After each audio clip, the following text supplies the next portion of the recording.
Welcome, everybody. We are getting close to our fourth year of Under the Hood. I have had the opportunity to talk and share and tell stories and hear stories of great, amazing leaders. And I have one of those here today. And Jodi Scott is my guest. We have to say, every time I get under pressure, I always say the name of my company is Master Under Pressure. And we have substituted this podcast many times, being sick and the computer's not working and all kinds of things. So I'm absolutely delighted to have you, Jodi. So let me I'm tell you a delighted to little bit be about here. her, and then she's going to tell you a lot more about herself. So she holds a master's degree in health psychology, specializing in psychoimmunology. She was pre-med, but you're going to tell us a little bit probably how that kind of switched. Her passion is for mind-body connection that has shaped her journey, guiding her to explore the profound relationship between natural medicine and human resilience. So I'm going to stop there, and you're going to fill in some of the blanks for us. Anybody that knows me knows that I'm a mind-body person, and I always say that if you don't know how to connect these two, you're only working with half a deck. Right? So welcome, Jodi. Delighted to Thank have you. you. It's So delightful to be here. yes, so I have just a couple of questions that I ask pretty regularly, and then we kind of go wherever it takes us. But Under the Hood got started with the idea that patterns that are created in childhood impact us as grown-ups. And my love of stories and people's stories is working with leaders, how they got to be where they are, the good news, the not so good news, how things happen to turn around, the observations that you had to make. I work with a lot of people in transition, kind of going from one growing and moving and shifting and changing. So those are the things that we're interested in. So just to start with, tell us a little bit about your background, your family of origin, and anything that you think would be valuable for us to hear that would have some reflection in where you are. So many nuggets there. So, I grew up in the military and I was raised by generals. My father is a retired general, my grandfather is a retired general, and I have a number of family members who are military. So, it was not uncommon for me to be in the presence of learning about world history and economics and logistics. And my father was one of those unique individuals who, if Brene Brown had been around during his era, he would have felt heard and seen because he was the odd duck for sure. My house was the house that oftentimes people would come and ask for advice and counsel and refuge. We would house a number of people, whether they were transitioning from one location to the next or going through family challenges. And so it was very much an open door policy. And I loved reading my father's books. He's a ferocious reader. And so I would often just grab whatever it was he was reading. Even if I only read a chapter or two, I was just incredibly curious. I'll never forget opening up one book and it started out with ants and how ants communicate. I thought, well, this is interesting, Dad. Um, and then my mom uh is full of joy, and she is the kind of person that there is no obstacle, they are opportunities. And so with us moving around all of the time, she had to reinvent her career. So she was one of those early adopters of computers, and she's a self-taught computer programmer, website developer, which served Wow. us well in the eras to come, and a lover of plants. And so we moved so frequently, she would often not plant a garden and instead put them in potted plants, so that they moved with us, because then she'd have to leave her plants behind. So plants became a part of our home, because every time we were moving in the van and we had all of these plants in the car with us, and it was very annoying. But when we got to the new home, once the plants were in the new home, then it felt like home. And that was really nice. And my sister and brother and I became very close friends because we were moving around all of the time, and they're very near and dear to me. Um, An interesting story that I will share that was kind of an aha moment for us in terms of what would later be the foundation for Green Goo, the brand that we built together, is we were in the middle of a move and we had these boxes of skincare products that were in the car with us. And we were like, Mom, one, why do you have so many skincare products? Two, why do they keep moving with us? Because we've seen this for three or four moves. Throw them away or use them. And three, why aren't they in the moving van? And my mom goes, well, they are flammable. And we're like, flammable? She's like, yeah, there's petroleum in them, mineral oils, they're flammable, and the movers can't take them with them. It's a Mhm. rule. And we thought, my sister and I looked at each other and we were like, we will never put anything that's flammable on our skin. Like, what is that? So that And then was a that seed. That was a it was seed. a seed. You Right. got it. So it sounds like your household was, even though there was a lot of moving, it was a very warm and caring home, Absolutely. right? How It did the was. family deal with conflict? My mom was very strong on communication. So she grew up in a house where the communication was really poor and her parents did not get along. It was water and oil. And Mm-hmm. she made an early commitment to communication. So it wasn't unusual for us to go on retreats where we would learn communication styles or how to team build and work with each other. And I mean, there were so many times we would drag our feet going, Mom, why do we have to do this? And then we would make the dearest friends and leave so grateful for the tools that we had. And I would say that set us up for stronger emotional intelligence than most of my peers had. Right, right. And so you use the word tools, and I always think about, I always say that good mental health is not a natural sport, it's a learned sport. And these are tools, and these are tools that take us to another level, rather than just reacting, which is the most natural thing that people do, right? Being able to kind of stop and pause, and how do I want to respond, and all of those good things actually, right, lead to great relationships. And now we have the name called emotional intelligence, right? So those were the good things. What were some of the struggles that you, again, I've worked with a lot of people in the military, the moving and the kind of uplifting and having to leave friends and communities. And how did you deal with that? How did that affect you, do you think?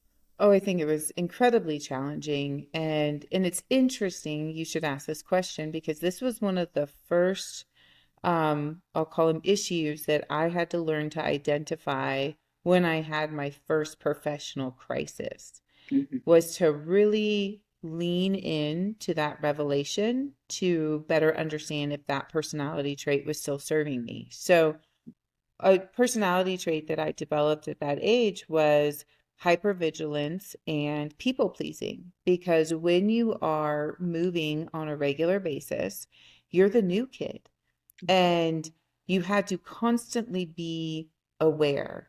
You'd move to a place where these kids have grown up with each other, and you had to quickly profile and identify who these people were, these other Mm-hmm. humans, and Mm-hmm. how to interact with them as a social skill in addition to acquiescing, because it was better to be friendly and get along and make sure that there was no friction.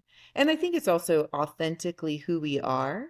But Mm-hmm. I think what we identified is that those two characteristics were a sharp tool for me that Mm-hmm. later had to be redesigned Yes, because they also became a fault as much as they were a survival tool, an that's authentic right. survival tool.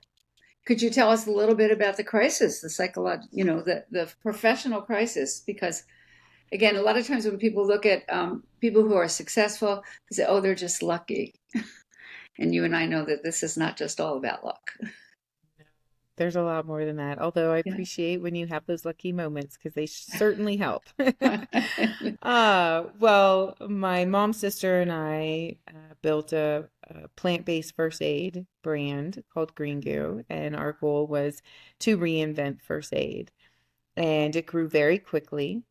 and in a time where plant-based was not a term that we know today. So we were very Hmm. much forging that path. I'll never forget sitting in front of a pharmacy buyer and I said, I've got a plant-based first aid for you. He's like, those two words do not go together.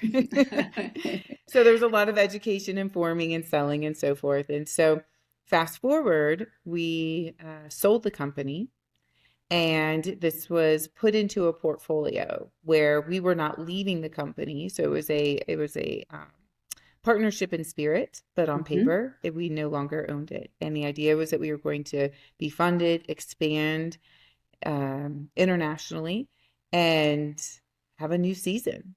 And unfortunately, one of the founders and larger shareholders faced legal and financial issues. And this was weeks into the partnership that ultimately resulted in me firing my legacy team within 24 hours. I had to fire my mom, my sister, my husband, my brother-in-law, employee number one, best friend who came and changed her career, people who had been with the company for 10 plus years.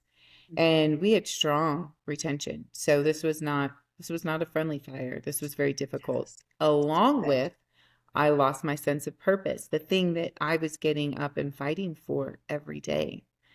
And I also lost my employment and my uh, every economic resource that I had built and cultivated over the last 15 years. This was my second company that I had reinvested my earnings from the first company to build this company. So when you look in that rear view mirror, whew, it's rough. Yes. And don't e- I can't even describe the paralysis and the depression and the anxiety of Right. how I'm going to move forward, and the So, depression Jody, how long ago was this? How long ago? 2 years ago. 2 years ago. Okay. So you've made quite a recovery in 2 years, right? From what you're describing. And I'm really kind of pointing this out just again so that people can see that the life of an entrepreneur and a founder is not always, again, a straight ladder, right? But when it's in your bones, somehow or other, right? And coming from what you described in terms of the resiliency and the tools that you learned, um, having to move through that depression and that grief and that anxiety. And so, where are you now? Well, and I think to add, and I'll put a bow on this little piece for you, which is when the terminations happened, and we were like, what are we going to do? And my mom, sister, and I had this moment. Emails are coming in. My son is a paraplegic. This is the only thing that works. My mom's a diabetic. This is the only thing that works. My sister and I are like, we're about to run out of our own product. This is the only thing that works. Mm-hmm. We thought, are we going to start making this in our kitchen again? And I had this wild moment. And I said, we got to buy this company back. I don't know how to do that. And I had just hired a coach about 2 or 3 months prior through my Mm-hmm. conscious capitalism group. And it was the first time I had an executive coach. And Mm-hmm. I had always thought, like, this is a luxury. But Right. going into this partnership, I really wanted a new season. I wanted to thrive. Mm-hmm. And I had to let him know, hey, Timmy, on Monday, I'm not going to be able to pay you because I lost my job. We lost the company. We lost everything. And he goes, Jodi, I will be there every Monday at 5 o'clock for as long as you need me. And at that moment, when you're feeling that sense of despair, it actually felt like an inconvenience. I thought it was a very nice gesture, but I thought, oh my gosh, one more thing for me to do right now. The weight of the world is on me, one more person to disappoint. So I wasn't keen on going to that meeting on Monday, but I thought on Monday rolled around, I felt guilty, and I thought, I just need to tell him thank you, but no thank you. And we get on the phone with him, and he's like, so what's your plan? And I'm like, I don't know. We have this idea that we're going to buy the company back, but I don't know how we're going to do it. We have nothing. And he's like, okay, well, your mental fitness boot camp starts now. And I said, Timmy, I don't have time for this. And he's like, you're going to set your clock for every 3 hours. And every 3 hours, I go, whoa, whoa, whoa. I'm not setting my alarm every 3 hours. Like, I can't even imagine, because at this point, I still was in go mode. I didn't even Yeah. fathom that I didn't have a job. and and he goes, and then you're going to do a presence exercise. And I go, you lost me at presence. I don't even know what you're talking about. And he's like, I go, I need answers. And he's like, Jodi, you have the answers. I just need to get you mentally fit enough so that you Yes. find them. Yes. And And again, that I'm going to stop you for a second because I just like to highlight these points that somebody that believed in you and that really took the position of that level of support. And when you first came on and you said, my father was a general, this is kind of what it reminds me of. He took that position and you had the good sense, it sounds like, to follow him. Yes? with a lot of hesitation. Yeah. And then I'll never forget setting the alarm. And I took my shoes off and I went outside. And my husband goes, "What are you doing?" I said, "Timmy said." And of course, that first 30 seconds was really tough. And then I kept doing it every 3 hours. And it got a little bit easier and a little bit easier. And then every Monday we would visit. And the focus every Monday was more, okay, here are your five senses. I want you to focus on each one of these senses when you do these presence exercises. It was very much focused around that and giving me new activities to That's do right. during that time. And it wasn't until about 3 weeks later when I said, Timmy, I got an idea. And he's like, yeah, you do. Here it comes. And so you asked me, how did I have to let go of some of those behaviors that I had acquired when I was younger that at the time were behavior traits that served me well, that were no longer serving me well? And one of them was I had to go into a board meeting and have very difficult discussions. Mhm. And as the people pleaser and the person who wants to keep the peace and also being hyper vigilant, that went against every Yes. nervous system, reasonable train of thought that I could ever think of. And that was one of the exercises was, well, where does this come from? And I'm in the middle of New York City Yes. between Times Square and Central Park. And they said, Yeah. okay, we're going to do an exercise right here, right now. I'm like, right here, right now. They're like, if you can do this in the middle of taxis Right. honking and all the noise and all the I know it chaos, well. Yes. you will be able to go into that boardroom and do what you need to do to get to the next Yes. step. Yes. So I'm going to bring in sort of this mind body piece because it sounds like your coach was very, very in tune with mind and body and senses and grounding, right? And pulling from those parts of us that hold that power, right? So he was, again, I'm listening from all my ears and my training and my experience and loving that somebody's out there doing this really because this is where it's at, right? The mind and the body, they work together. And even when your mind was not working because it was so agitated and filled with cortisol and steroids, and which makes us not be able to think clearly, he clearly helped you, to kind of ground your energy and find that power. So that's a wonderful story. For me, it was such an unlock because it felt like the inversion of what you know. So, as an entrepreneur, you're always in a state of fight or flight. And then, but you don't have to be, but you Mm-hmm. often are. And then to your point, you don't have that clarity. Your mind is racing, your body's exhausted, the cortisol is up, the inflammation is up, the serotonin goes down, you don't sleep, and it just creates this vicious cycle. And in retrospect, I'm like, I was only operating at 20% performance. And I think about today having these tools and being able to reduce that cortisol load and Mm-hmm. give my body the break that it needs. And how you do that by actually going in and sharpening your nervous system as a means to connect to the rest of your body is unbelievable I in how know. it can serve you. And I the know. amount of work that I get done today is far greater and greater quality too. Greater quality. Yes. And so we talk about this is the secret sauce. It really is. We're not taught this in our Western culture. It's very Eastern.